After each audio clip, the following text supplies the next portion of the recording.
La pipa sagrada. Los 7 ritos secretos de los indios Sioux, relatados por Alce Negro. Prólogo.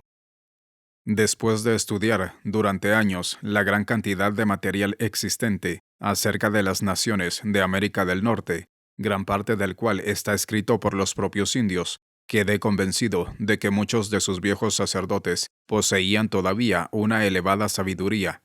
Sin embargo, esta sabiduría a menudo queda oscurecida para nosotros a causa del carácter singular de sus tradiciones, a causa de su, diríamos, genio polisintético, que concede una gran importancia a los diversos aspectos del mundo de la naturaleza.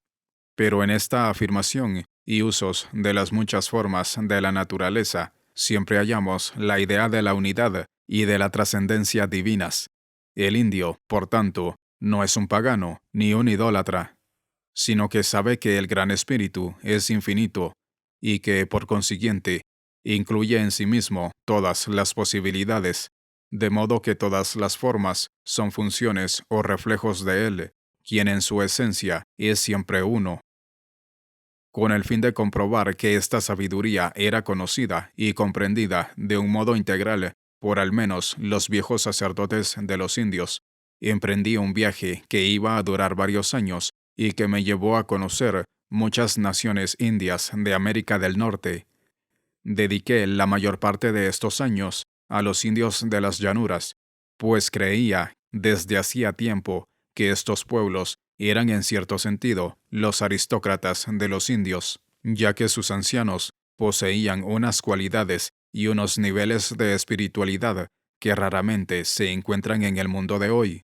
Para aprender de estos pueblos, uno debe vivir efectivamente con ellos, debe cazar y viajar con ellos y compartir todos los aspectos de su vida, y el que lo haga se verá inmensamente recompensado, porque incluso hoy, en sus vidas, de una a menudo gran pobreza material, se encuentran todavía en el ritmo de su sociedad y en la belleza de las formas de su antigua cultura,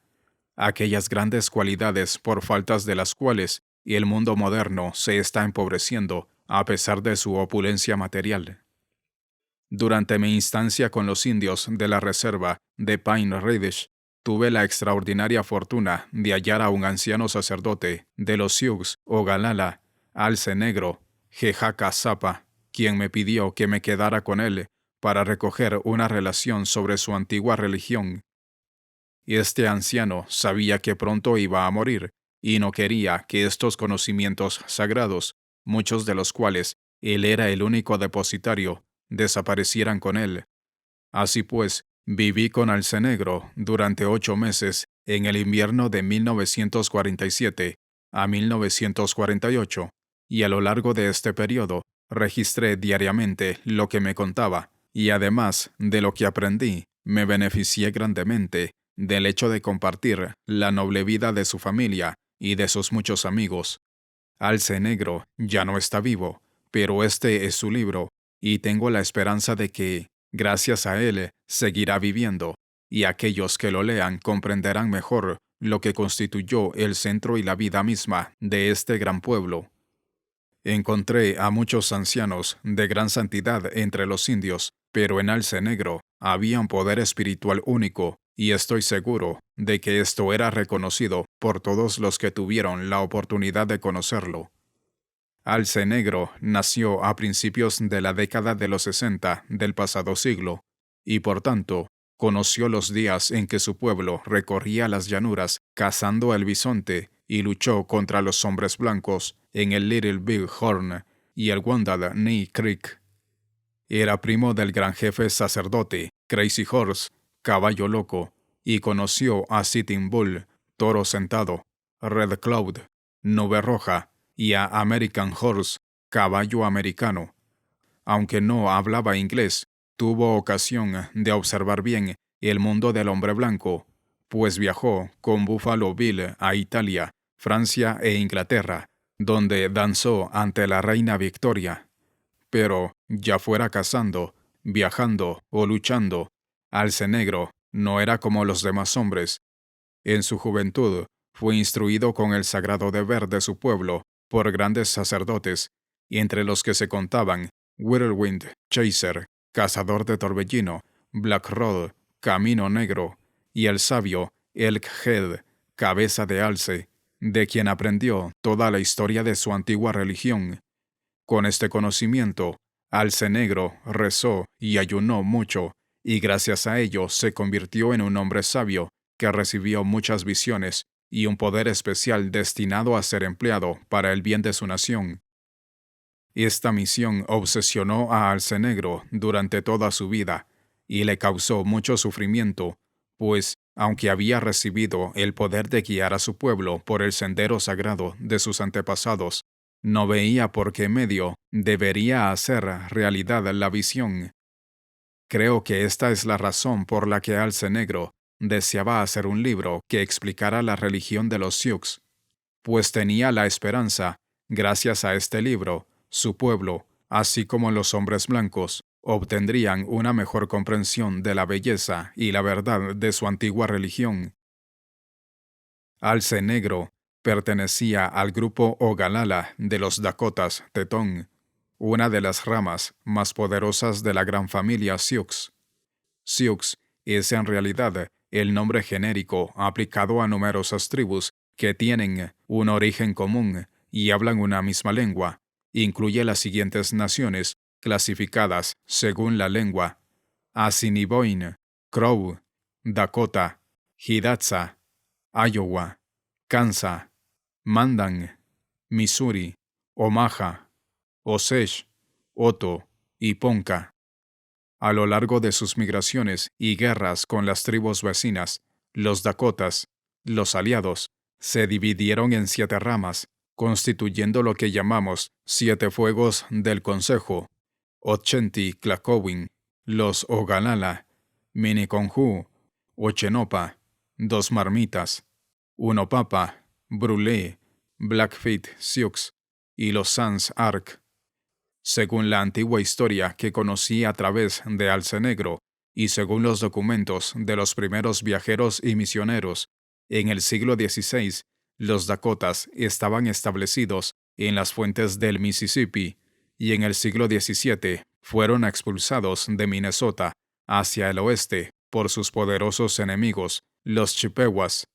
Al abandonar los bosques y los ríos, los Dakotas sustituyeron la piragua por el caballo con notable facilidad, y en el siglo XIX eran conocidos y temidos como una de las naciones más poderosas de las llanuras. En efecto, estos Sioux Dakotas fueron quizá los que, de todas las tribus indias, ofrecieron una mayor resistencia a la expansión de los blancos hacia el oeste. Este libro contiene múltiples datos que los indios, hasta estos últimos tiempos, se habían abstenido de divulgar porque estimaban, y con razón, que estas cosas son demasiado sagradas para ser comunicadas a cualquiera. En nuestros días, los pocos viejos o sabios que viven aún entre ellos dicen que, al aproximarse el fin de un ciclo, cuando en todas partes los hombres se han vuelto ineptos para comprender y, sobre todo, para poner en práctica las verdades que les fueron reveladas en el origen, lo que tiene por consecuencia el desorden y el caos en todos los terrenos, está entonces permitido, y es incluso deseable, sacar este conocimiento a la luz del día, pues la verdad se defiende por su propia naturaleza contra la profanación, y es posible que llegue así a aquellos que están cualificados para penetrarla profundamente y son capaces, gracias a ella, de consolidar el puente que debe construirse para salir de esta edad oscura. Esta historia de la pipa sagrada de los Sioux fue transmitida oralmente por el precedente guardián de Calumet, Jejacapá, Elk-Head, Cabeza de Alce, a 3 hombres. De los 3, Jejacazapa, Alce Negro, era el único que aún quedaba en vida en la época en que estuvimos con los Sioux. Cuando Elk-Head confió esta historia sagrada de los Sioux a Alce Negro, le dijo que debía ser transmitida de generación en generación, pues mientras sea conocida y el Calumet esté en uso, nuestro pueblo vivirá, pero a partir del momento en que se olvide, nuestro pueblo ya no tendrá un centro y perecerá,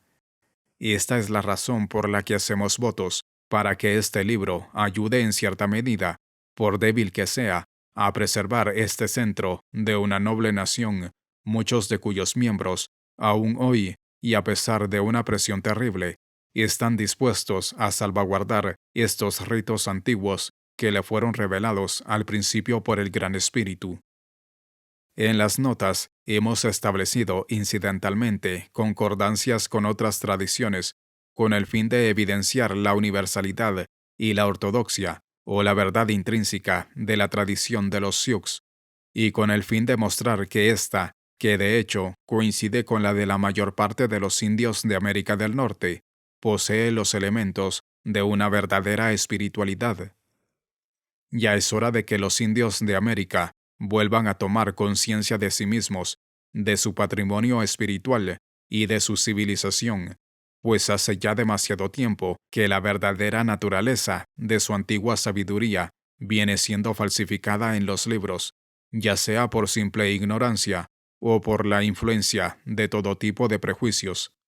Conviene señalar que los ritos descritos en este libro por Black Elk corresponden a sus prototipos originales, de modo que presentan en ciertos aspectos una diferencia bastante considerable con respecto a las formas más complicadas, pero no indispensables, que estos ritos han podido tomar ulteriormente. A los lectores que deseen conocer más de cerca al santo varón que nos ha dictado este libro, les recomendamos la excelente obra de John G. Neihardt, Black Elk Speaks, Nueva York, William Morrow, 1932. Con excepción de las que mencionan otra fuente, todas las notas concernientes a la tradición de los Sioux provienen directamente de Black Elk y, en ocasiones, también de su amigo Little Warrior, hombre notable que nos ayudó en más de un aspecto. Deseamos expresar nuestra gratitud, en primer lugar, al hijo de Alce Negro, quien nos sirvió de intérprete. Gracias a él, disfrutamos de la oportunidad excepcional de tener un intérprete que comprendiera perfectamente el inglés y el lakota, y que además estuviera familiarizado con la sabiduría y los ritos de su pueblo. En efecto, la carencia de estos dos conocimientos es principalmente lo que ha originado tantos escritos llenos de graves errores acerca de los indios. Para las palabras indias, utilizaremos en este libro la ortografía internacional convencional, en la que las consonantes se pronuncian como en inglés y las vocales como en italiano, salvo para los sonidos extraños a estas dos lenguas, los cuales se transcriben de un modo aproximado o indicativo. Joseph Epps Brown, Southwest Harbor, Maine, agosto de 1953.